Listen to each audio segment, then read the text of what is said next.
2시간 전에 마감한 트레이더가 생생하게 전하는 글로벌 마켓 리뷰 델타1입니다. 전일 우리 시장이 장 마감 2시간 남겨놓고 급반등이 나오면서 시장 바닥 찍었다는 생각하시는 분들이 많았을 텐데요. 정작 해외 시장 열리니까 분위기가 싹 바뀌었죠. 그것도 아주 험악하게 바뀌었습니다. 하지만 달리 뉴스플로우가 포착되지 않고 있고 오히려 기존 언론에서는 옐런이 금리 인상 발언 때문에 지수가 빠졌다고 하는데요. 그건 아닙니다. 트레이더의 관점에서 무슨 일이 일어났는지 설명드리겠습니다. 먼저 아시아 세션 갑니다. 코스피는 공매도로 이틀째 이제 시장이 얼마나 더 밀리냐 하면서 사람들이 불안해하고 있었어요. 근데 선물 시장은 419선에서는 더 이상 공격적인 매도가 나오지 않았죠. 이쯤 하면 이거 분명히 오후에는 급반등 나올 수 있는데 타이밍이 언제일까 고민을 했습니다. 물론 이 반등은 연속적인 반등이 아니라 일회성 반등이라 생각됩니다. 하지만 풋옵션을 죽이기 위해서는 이 반등이 꼭 필요했죠. 그런데 장중에 시장 보신 분들은 시장이 오르려고 하면 오지게 얻어맞는다는 것을 느끼셨을 텐데요. 특히 오전에요. 그렇다고 해서 변동성이 살아나는 것도 아니어서 변동성 매도와 함께 시장이 조심스럽게 눌리는 그런 점진적인 하락이 나오는 게 아니냐 고민이 됐었습니다. 이럴 때 풋옵션 매수를 들고 있을 수가 없어요. 풋옵션을 들고 있으면 계속 눌리기 때문이죠.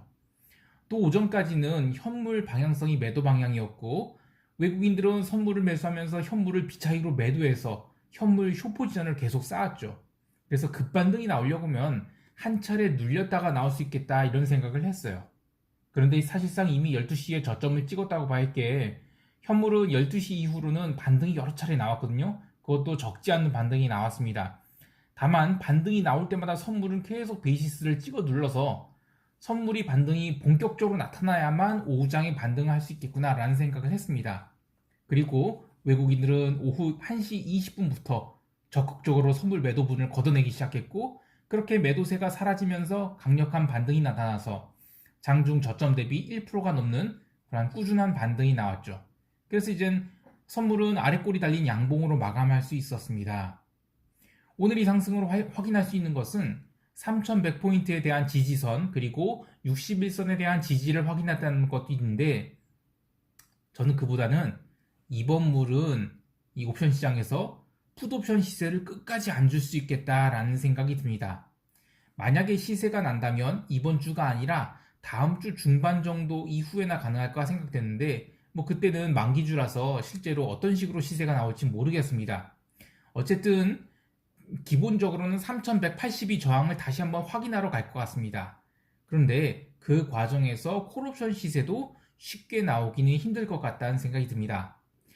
자, 그리고 제가 계속 시장에서 왜 풋옵션 매수를 말리냐, 지금 풋옵션 매수를 했으면 몇 더블이냐, 또 해외 시장에서도 어제 같은 경우에는 풋옵션이 더블도 났었어요. 근데 명백한 답을 드릴게요. 옵션이 역사적 변동성 차트를 20일, 60일, 120일선으로 이렇게 무빙 에버리지, 그러니까 이평선을 만들어서 이제 길게 보면 이거 구하기 힘들면 V코스피 지수 이용하셔도 돼요. 자, 지금 보면 히스토리컬 볼은 계속 죽어가고 있어요. 최소한 이 역사적 변동성 차트가 수렴을 해서 발산할 수 있는 준비가 되어야만 제대로 된 풋 시세가 나올 거예요. 제가 기존에 했던 얘기 중에 하나가 시장의 변동성이 계속 죽으면서 시장의 진폭이 계속 좁아들게 되면 그러면 이제 풋옵션이나 콜옵션이나 매도자들이 이제 미결제 약정을 충분히 확보한단 말이에요. 그런 상황에서 한쪽으로 쏠리게 되면 한쪽으로 쏠린 그 미결제 약정의 그쪽 클래스에 있는 미결제 약정들이 풀리게 되죠. 그걸 이제는 해지라고 하는데 그 해지가 나와야만 시세가 나와요. 그런데 변동성은 다릅니다. 변동성은 뭐냐면 역사적 변동성이 다 죽어서 현재의 내재 변동성으로 옵션을 이렇게 발라먹는 게 너무 부담스러울 경우, 그럴 경우에 이제 변동성이 터진다는 것입니다. 그런데 지금 히스토리컬 볼이 아직은 계속 하락하는 추세예요. 그래서 제가 옵션 매수를 하지 말자라고 하는 것입니다. 이 옵션 매도를 하게 되면 1년 중에 10개월은 이익이 나고 2개월은 나머지 10개월 동안 번 돈을 최대한 안 깨먹고 버티는 거거든요. 근데 거기서 이제 욕심이 더 과하면 그동안 10개월 동안 번 돈 다 까먹는 거예요. 자, 이야기를 반대로 하면 옵션 매수는 1년에 10개월은 매매를 하면 안 돼요. 최대한 옵션 매수를 꼬신다 하더라도 옵션 매수를 참아야 하는 것입니다. 그리고 나머지 2개월 동안 옵션을 공격적으로 매매해서 버는 것입니다. 요 말이 참 진리인 게, 진리입니다. 이건 그냥 꼭 알아두세요. 아무튼, 제가 이번에 선물 매도는 뭐 보초병 담아두자라고 했지만, 풋매수만은 계속 말렸어요. 이번에 외국인들이 공격적으로 매수한 풋옵션이 이제 422랑 425인데, 결국에 제자리거든요? 물론 방금 마감한 해외 시장 분위기가 워낙 안 좋기 때문에 저 풋이 다시 시세가 날지도 모르겠어요. 하지만 장후반에 저렇게 지수를 당겨버릴 때 풋옵션을 손절하지 않는 사람이 얼마나 있었을까요? 그리고 풋옵션의 시세가 나는 것은 4월 28일 수요일부터입니다. 그 자리에서 오늘까지 과연 이익 실현하지 않고 버티는 사람이 얼마나 있었을까요? 선물이라면 그래도 시세를 어느 정도 챙길 수 있었지만 옵션이라면 특히 제가 이야기한 410 이하의 풋옵션들은 사실상 다 사망 선고 받았다고 해도 과언이 아닙니다. 마찬가지로 콜 430 이상도 다 사망 선고 받았다고 봐야 돼요. 이렇게 옵션 매수라는 것은 유혹을 최대한 참았다가 본격적으로 변동성이 터질 때 매수를 하는 것입니다. 특히 글로벌 시장의 분위기가 모두 옵션 매수에 유리할 때만 옵션 매수를 해야 되는데 이번에는 아시아 시장이 먼저 얻어맞았기 때문에 대응이 쉽지 않았죠. 그래서 이런 구간에서는 옵션 매수가 불리하다는 것이고 그래서 제가 풋 매수를 말렸던 것입니다. 이야기가 길어졌네요. 다시 시황 돌아와서 오늘 개별 종목 보면 반등이 세게 나온 종목들이 많아요. 헌데 반등이 강한 종목들 보면 주로 그간 낙폭이 컸던 종목들이 많습니다. 그래서 지금 시장이 아직 조정기라는 생각에는 변함이 없고요. 저는 기간 조정으로 보고 있습니다. 본격적인 하락은 아니고요. 이럴 때 조심해야 되는 게 급반등이 나올 때 리스크 관리를 잘해야 됩니다. 만약에 오전에 급반등이 나왔다. 그러면 이제 오후에는 물량을 좀 줄여주고 또 오후에 급반등이 나오면 이거 장마감에 숏을 치는 게 아니라 그러니까 다음날 오전까지는 반등이 더 나올 수 있겠다. 이렇게 생각하고 포지션을 그냥 리듬을 잘 타서 정리를 해야 됩니다. 괜히 조금 반등 나왔다고 해서 숏 포지션 잡았다가는 1박 2일 동안 물리게 될 수 있죠. 자, 여기까지 하고 유럽 세션 갑니다.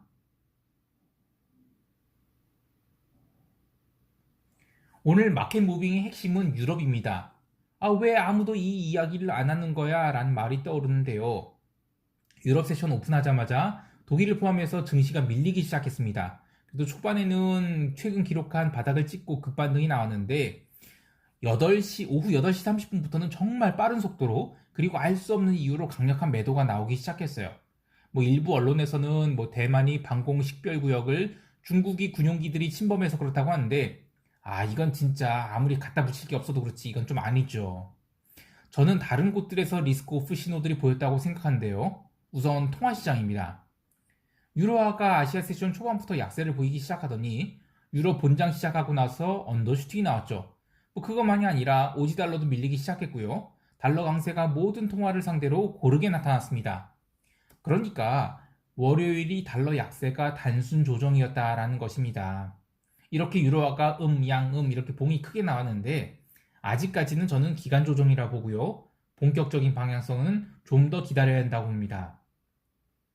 전일 커머디티 시장에서 골드는 다른 커머디티들과 좀 다른 흐름을 보였는데 이것도 중요한 힌트가 되죠. 우선 초반에는 유로화 약세와 함께 조정을 보였는데 지수가 급락을 하자 리스크 오프에 따른 쏠림으로 미국 본장 시작 후 슈팅을 줘서 1799.5달러를 찍습니다. 그런데 그 뒤로 급락이 나오면서 1770달러를 깨기도 했어요. 골드가 급상승한 것은 리스크 오프에다가 채권 가격 급반등까지 반영되었다고 보는데 그런데 그 뒤로는 실수요자들의 해지가 나오면서 눌렸어요. 이번 시장이 특이한 흐름 중에 하나가 커머디티 시장이 인플레 바람이 불고 있는데 그런데도 골드는 그만큼 못 오르고 있습니다. 그럼 이것은 골드가 이 전통적인 세이프 에셋으로서의 지위가 뭔가 다른 자산, 그러니까 이른바 코인 이런 것들에 분산되고 있는 것이 아닌가 생각이 듭니다. 어쨌든 이 시장이라는 건 센티먼트가 되게 중요해요. 하지만 골드가 생각보다 못 오르고 고점 찍고 밀렸다는 것은 지금 시장이 진짜 본격적인 리스크 오프는 아니라는 것을 생각하게 합니다. 구리는 계속 $10,000 코앞에서 움직였는데요. 증시가 조정받았음에도 불구하고 구리 가격은 조정을 보이지 않았다는 것도 그만큼 구리에 대한 매수세가 강함을 알 수 있습니다. 마지막으로 기름은 유럽 세션 시작하면서 65달러스 넘어섰죠. 콜 65 제가 매도한 것은 지난번에 반토막 내서 일부 정리한 거 이런 걸 감안하면 약간의 수익으로 오늘 탈출했습니다. 이렇게 되면 기름은 다음 저항선을 찾으러 갈 건데 이 5월의 시장 분위기가 인플레이션이기 때문에 저는 기존 저항선 67달러를 아주 가볍게 돌파하지 않을까라는 생각이 듭니다. 따라서 당분간 기름 숏은 생각하지 않겠습니다. 유럽 세션 정리하면 이 알 수 없는 이유로 8시 30분경 시장에서 급락이 나타났고요. 옐런 발언 이후로 추가 하락이 나오면서 독일 닥스 기준 15,000선을 깼는데 여기서 유럽이 계속 하락한다고 보기는 어렵고요. 점진적 반등이 나오거나 61선이 올라온 것을 기다리는 기간 조정으로 들어가지 않을까 생각합니다. 여기까지 하고 미국 세션 갑니다.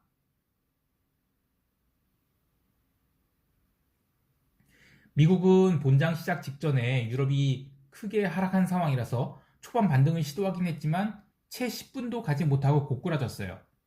옐런이 인터뷰는 장 시작 후에 발표된 것입니다. 그래서 장 시작 전에 얻어맞은 것을 옐런 때문에라고 할 수는 없어요. 그래서 전일 미국 시장을 간단히 요약하면 그냥 워낙 낮은 변동성에서 나스닥은 최근에 음봉을 계속 얻어맞았기 때문에 아주 자연스러운 기술적 조정이 나온 것이다. 이렇게 봐야 되겠습니다. 실제로 유럽 시장 마감하고 나서는 처음에 반등 시도가 있었는데 반등에 실패하자 61선 터치하러 갔고요. 거기서 바닥을 확인하고 오후장 들어서 더 이상 눌리지 않으면서 꾸준한 반등이 들어왔죠. 그러니까 유럽 세션 때문에 밀린 거지 미국에서 어떤 이슈가 있어서 제대로 눌린 것은 아니다라고 봐야 됩니다. 만약에 미국 때문에 문제가 있어서 눌렸다고 하면 유럽 세션 마감하고 나서 추가 하락이 더 나왔어야 돼요. 근데 그냥 61선 터치만 하고 꾸준하게 반등이 들어왔기 때문에 이것은 유럽이 문제지, 그리고 시장의 변동성이 갑자기 터져서 나타난 문제지 본격적인 하락은 아니라고 봐야 되겠습니다. 실제로 다우지수는 장중에 깊은 조정 마무리하고 양봉으로 전환하긴 했는데 진짜 시장이 하락을 해요 그러면 시클릭거리고 뭐 빅테크고 뭐고 그냥 닥치고 매도가 나와야 돼요. 그런데 다우가 강한 양봉을 보였다는 것은 이것은 그냥 기술적인 조정이다라고 봐야 되겠습니다. 오늘 발표된 경제지표는 시장에 거의 영향을 주지 못했고요. 시장의 센티멘트가 그냥 기술적에서 망가지면서 언더슈팅이 나온 것이다. 이렇게 보고 있습니다. 개별 종목 보면 기술주들이 맞긴 맞았는데 대부분 주요 이평선들을 터치하고 마지막에 꼬리를 달고 올라와요. 이렇게 되면 추가로 언더슈팅이 나올 경우 반반 매수세가 점점 더 강해질 것이라는 얘기입니다. 내재 변동성도 유럽장 마감 직전 20포인트 돌파했다가 상승폭을 크게 축소시켰죠. 이것은 지난 4월의 변동성 고점권을 돌파했었지만 다시 기존 추세대로 내려왔기 때문에 본격적인 변동성 상승은 아직 때가 아니라는 것을 확인시켜줍니다. 하나 더 이야기하면 이 코인베이스가 오늘 마이너스 4.61% 하락하면서 신저가를 갱신했는데요. 비트코인이 조정을 받았지만 이더리움 같은 세컨티어들이 시총을 크게 증가시켰음에도 불구하고 코인베이스가 하락을 했어요. 이것은 그냥 거품이 빠지는 신호다 라는 생각을 합니다. 물론 저는 여전히 코인베이스에 투자할 생각 없습니다. 마지막으로 채권 시장 이야기를 해볼게요. 옐런이 금리 인상 발언에도 불구하고 오히려 장기 채권들은 급등을 했어요. 이것은 리스크 오프의 액션으로 봐야 되고요. 미국 본장 마감 후에 옐런이 이른바 수습성 발언을 했음에도 불구하고 채권 가격은 생각보다 얼마 눌리지 않았어요. 그러면 이것은 이번 5월 중순까지는 뭐 채권이고 뭐 증시고 계속 변동성 하락시키다가 6월에 그 20이나 FOMC 나올 때 그때 본격적인 방향성을 보이지 않을까 생각합니다. 이렇게 되면 증시도 추가 급락보다는 대충 이 자리에서 수습하면서 반등을 시도할 것 같습니다. 여기까지 하고 시장 총평하면서 전략 이야기해봅니다. 코스피 시장은 반등이 크게 나왔는데 야간에 콜옵션만 또 잔뜩 조정을 줬어요. 휴일인지라 수요일 해외 시장 반응을 더 확인해야 될 텐데요. 해외 시장이 반등에 성공하면 우리 시장도 목요일 초반에는 강한 반등이 나올 수 있습니다. 그런데 그때 풋옵션 물타기를 한다거나 선물 매도를 쌓으면 저는 위험하다고 봅니다. 지금 시장 분위기가 아직은 본격적인 하락이 아니기 때문이죠. 아무튼 자세한 코스피 대응 전략은 오늘 밤 해외 시장 반응 보고 내일 다시 이야기하겠습니다. 해외 시장은 오늘 기본적으로는 반등을 보고 있습니다. 특히 나스닥의 반등을 보고 있는데요. 나올 수 있는 패턴은 두 가지 정도로 봐요. 시가 갭상승 이후 별 조정 없이 끝까지 상승해서 황당한 급등이 나오는 것, 그리고 장 시작 후 빠르게 내려갔다가 언더슈팅 준 다음에 장중 제법 큰 반등을 주고 뭐 장 후반에 보합으로 갈지 아니면 끝까지 양목 나올지 모르겠지만 어쨌든 장중 조정 주고 어쨌든 반등이다. 그래서 둘 다 변동성을 정점 찍고 변동성 눌리는, 그러니까 시장이 반등 나온 것으로 보고 있습니다. 유럽 시장도 마찬가지인데요. 유럽 증시가 마이너스 1% 이상 기록할 경우 거기서는 추가 하락 나오기 힘들다고 보고요. 저는 롱 대응해야 된다라고 봅니다. 지금 시장의 컨센서스가 본격적인 하락이 아니라는 점을 잊지 말아야 되고요.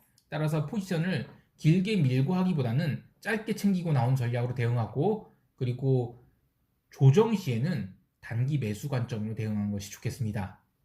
오늘 코스피 시장은 놀고 있습니다. 그래서 가족들과 여유를 가족들과 여유를 즐기시길 바라고요. 이상 델타원이었습니다. 감사합니다.